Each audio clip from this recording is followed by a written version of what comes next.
Jadi kita berkontribusi untuk masyarakat tidak sekedar via dunia nyata tapi juga di dunia digital dalam bentuk apapun. Tujuannya seperti tema kita ini, mengabdi, berkontribusi sekecil apapun, bahkan kalau hanya manfaat untuk satu orang itu pun sudah manfaat. Mari kita sadari kembali bahwa pengabdian itu bagian yang tidak terpisahkan dari pengajaran dan penelitian.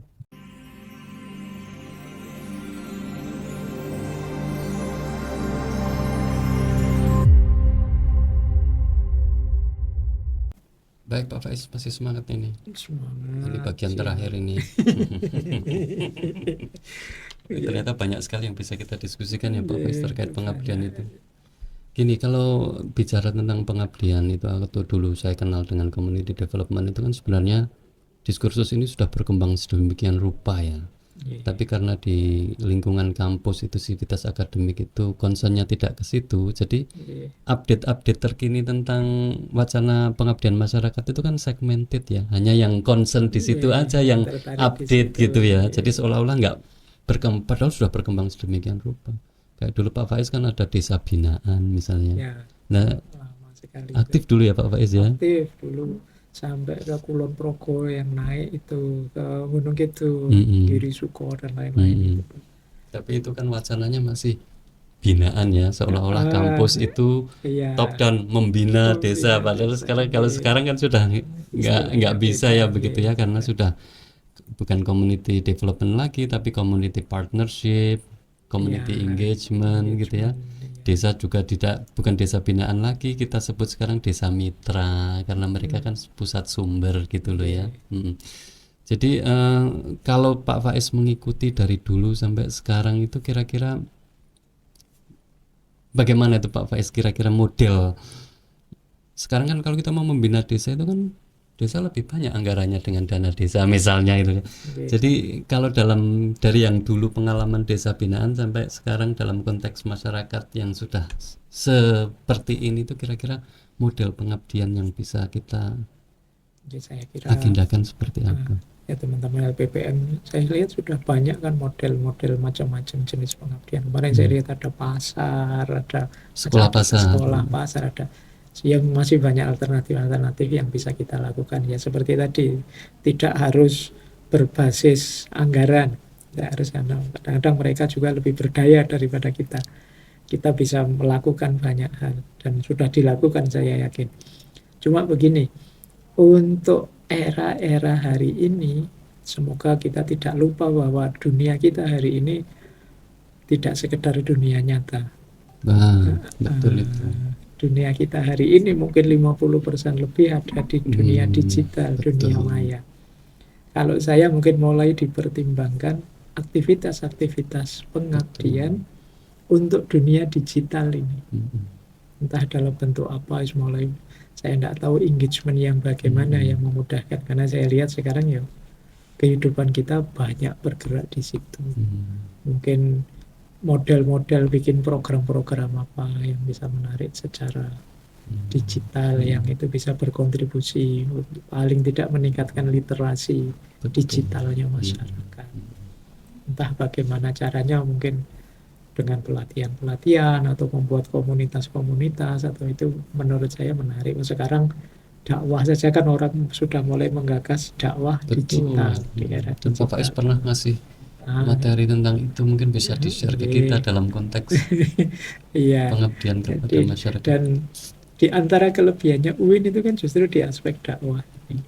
Nah, mungkin bisa diinisiasi melalui LPPM ini, dibikin proyeknya, programnya yang itu isinya misalnya konten-konten yang kontributif untuk masyarakat. Kita lihat sekarang betapa influensialnya, makanya orangnya disebut influencer, para tokoh-tokoh dunia digital itu, dan itu mungkin bisa kita inisiasi sejak sekarang. Jadi kita berkontribusi untuk masyarakat tidak sekedar via dunia nyata tapi juga di dunia digital dalam bentuk apapun.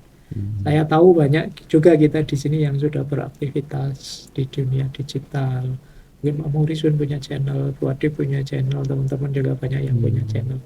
Mungkin pada saatnya LPPM juga bisa diberdayakan. Podcast-podcast semacam ini mungkin dibikin semacam diversifikasinya. Ya. Jadi biar ya itu tadi dunia kita yang sekarang setengahnya lebih di dunia digital itu ya juga kita perhatikan, juga kita garap secara pengabdian. Jadi, masyarakat kita sekarang kan tidak cuma masyarakat konkret di sekeliling kita, tapi juga iya masyarakat netizen itu jauh lebih mengerikan. Betul. Sekarang. Itu kalau tidak kita garap juga, itu amanat juga sebenarnya untuk kita. Gimana mengatasi problem-problem dunia digital itu. Kalau saya tarik ke konteks dakwah misalnya kan, sekarang orang mencari sumber rujukan agama itu kan tidak dari kiai guru yang ditemui langsung ya, tapi siapa yang punya power di dunia digital. Ya. Kita senang ya misalnya kayak Pak Faiz itu kan secara kompetensi, secara keilmuan ada, dan kemudian aktif juga di dunia yang virtual ya. Tapi kan banyak itu ya yang hanya punya follower, subscriber banyak, tapi dia secara kompetensi, secara keilmuan, keagamaan kan tidak cukup kita kuat itu. Semoga bisa mengisi ruang-ruang itu ya, karena saya tidak tahu, mungkin teman-teman UIN ini memang orang baik-baik, banyak yang tawadhu, tidak mau pamer. Kita bikinkan wadah, kita bikin lembaga untuk mereka tampil. Mungkin kalau yang tampil di lembaga yang punya otoritas seperti UIN ini, mungkin kontennya bisa lebih dipertanggungjawabkan. Sama kan kayak tulisan-tulisan, saya menganggap konten yang tidak karu-karuan itu kayak orang nulis di blog. Kalau orang nulis di blog kan ya pertanggungjawabannya agak sulit, agak kurang. Tapi begitu repositorinya kampus, orang lebih percaya. Karena isinya mungkin lebih bisa dipertanggungjawabkan secara ilmiah, secara akademik, secara konten. Nah, saya membayangkan ahli-ahli tokoh-tokoh UIN yang punya otoritas di banyak bidang ini ya bisa menjangkau masyarakat mungkin secara digital tadi. Jadi sehingga orang membayangkan, wah saya ingin jawaban dari problem ini loh, coba ke kontennya UIN, di situ ada, ya ini memang tidak bisa langsung sih, harus berproses dan harus kita ikuti dengan sabar proses itu, karena ya enggak bisa kita tiba-tiba punya subscriber 1 juta. Ya pelan-pelan. Iya, panjang. Ya. Saya juga di ngaji filsafat itu 10 tahun, 11 tahun kalau sampai sekarang. Jadi sampai orang percaya bahwa kita ada dan bermanfaat. Nah, kalau sudah di level itu nanti ya akan banyak kok kita berkontribusi memberi manfaat pada masyarakat tanpa itu tadi, tanpa sibuk biayanya berapa, kemudian dapat apa dan lain sebagainya. Jadi kalau di dunia digital itu semacam ini loh yang kita punya, yang membutuhkan tinggal ngambil. Beda dengan tadi, kita sibuknya 2 kali lipat kalau di dunia nyata, mungkin ada surveinya, ada komunikasi yang intensif dan lain sebagainya. Di dunia digital lebih simpel. Kita tinggal menyampaikan, saya punya ini, saya bisa ini, bisa itu. Nanti masyarakat yang merasa perlu akan ngambil. Nah, ini menurut saya tantangan untuk kita semua. Mungkin Pak Faiz bisa share juga ke sivitas akademik yang lain, mungkin di bidang keilmuan yang berbeda, tapi dia mungkin belum merambah ke dunia digital seperti yang dilakukan oleh Pak Faiz ini gitu ya, agar. Jadi saya gini Pak Rizwan. Saya sering sekali ada orang komen ke saya, wah saya senang Pak kalau filsafat yang mengkaji Pak Faiz, karena ada Islam-Islamnya. Gitu. Berarti ya orang senang karena kita memang basisnya ini kan keislaman. Saya membayangkan juga begitu, di sini ada banyak tokoh, misalnya ada psikologi, ada komunikasi, ada itunya. Nah orang merujuk kita itu karena bayangan, kalau di UIN ini ada konteks, bisa mengontekkannya ke Islam, psikologi yang kita. Saya membayangkan kalau saya ada ngaji filsafat, mungkin di sini bisa ngaji psikologi, ngaji apalagi ada tafsirnya, ada ngaji tekniknya, ada ngaji komunikasi, ada itu luas. Sehingga orang bisa punya rujukan. Oh, kalau ingin belajar komunikasi yang corak Islamnya kuat, nah itu aja di channelnya UIN suka misalnya. Nah, ini bayangan saya bisa begitu. Sekarang zamannya kan memang seperti itu. Kalau pengalaman Pak Faiz itu sudah sering di-share ya, tapi mungkin ini kan pengabdian yang sesungguhnya gitu ya, yang dalam konteks masyarakat Oke, sekarang kan memang di dunia digital ya Pak Faiz ya. oke. Itu kira-kira mungkin bisa di-share untuk agar menginspirasi aktivis-aktivis pengabdian masyarakat ini untuk bisa mengikuti jejak Pak Faiz gitu ke Oke. Jadi kalau masyarakat saya, komunitas yang lebih luas gitu loh. ya, yang pertama kalau pengalaman saya dulu ya diawali dari berani mulai. Sebenarnya awalnya juga ragu-ragu, saya itu kan Mm-mm. aktivitasnya di masjid. Sempat ini bisa enggak ya filsafat Mm-mm. masuk masjid. Terus saya tegaskan, enggak, wong ini belajar filsafat kok. Betul, Bisa di mana saja, terus di mana. Jadi ini berani memulai ini penting. betul. Saya yakin mungkin Bapak Ibu dosen gojek-gajek banyak yang sejak kemarin-kemarin mikir, ini gimana ya kok bikin, tapi mulainya kapan, hanya kapan, dimulai saja. Tidak masalah, ya nanti apa ya, mungkin ada trial errornya, ada di revisi, diganti, dan Betul. tidak masalah, nanti tambah lama tambah berkembang. Jadi setelah dimulai, kalau bahasa agama diistiqomai, diteladani, apapun situasinya kita lanjutkan. Lama-lama kalau bahasa bisnis itu akan membentuk semacam branding. Mm. Orang kenal sekarang, Mm. orang ngerti. Kalau bahasa Jawa ini terus dijaga ke, Mm. nanti Pak Faiz mesti hari ini ada kajian, mesti ada konten baru Betul. hari ini. Nah itu lama-lama terus punya brand sendiri, orang jadi lebih gampang merujuk ke Betul. situ, mengingat kita. Jadi, dan itu ndak cepet, prosesnya panjang sampai seperti ini ya, mulai 2013, sekarang 2024, 11 tahun sudah.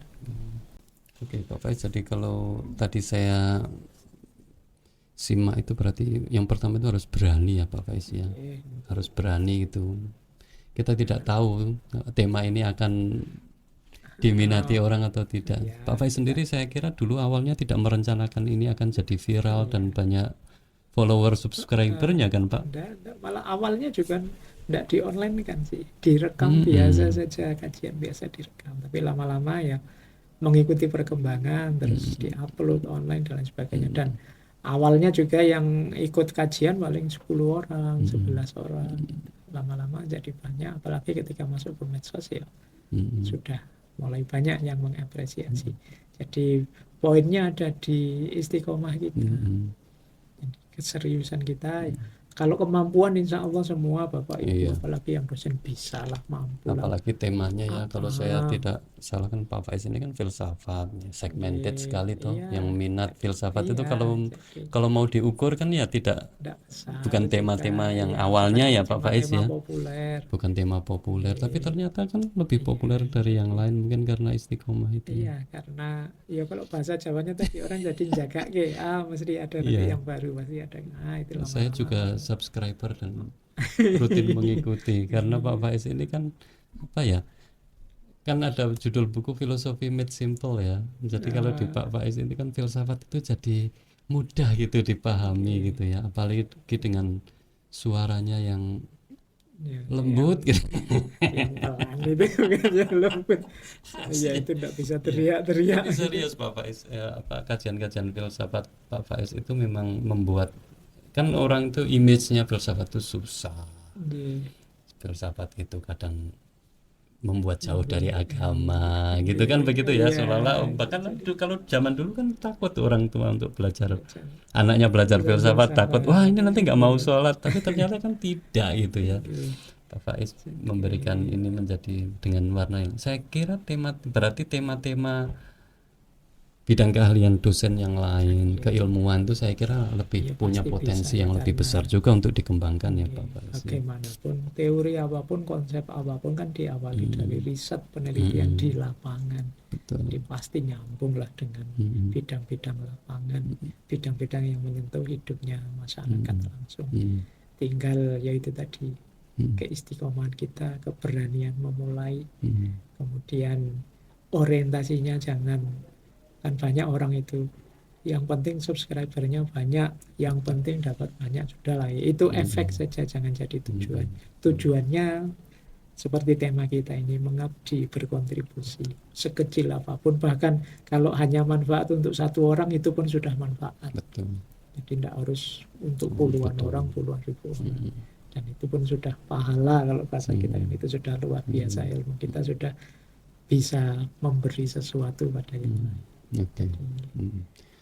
Wah, menarik sekali ini. Mungkin Pak Faiz, kita kembali ke pengabdian lagi ya, pengabdian kepada masyarakat. Sebagai closing, mungkin ada sesuatu yang bisa di-share ke kita terkait bagaimana pengabdian kepada masyarakat ke depan ini, biar menginspirasi kita ini. Ini banyak yang menyimak secara langsung, ini juga penasaran ini. Ini mengulang yang tadi ya, mari kita sadari kembali bahwa pengabdian itu bagian yang tidak terpisahkan dari pengajaran dan penelitian. Pengabdian bahkan kalau bahasa saya tadi itu puncaknya aktivitas di dunia pendidikan. Manusia itu kan dididik pada akhirnya untuk mengeluarkan potensinya dan bisa memberi manfaat untuk sekelilingnya. Apalagi kalau dalam Islam kita itu kan punya amanat khalifatullah fil ard. Jadi kita punya amanat untuk momong bumi ini, momong dunia ini. Jadi memelihara, melestarikan kemakmurannya. Jadi ternyata orientasi hidup kita itu ya orientasi lapangan, fil ard. Jadi tidak sekedar fil akal, tidak sekedar intelektual, tapi juga kita diminta untuk memakmurkan bumi. Itu bagi saya kerja pengabdian.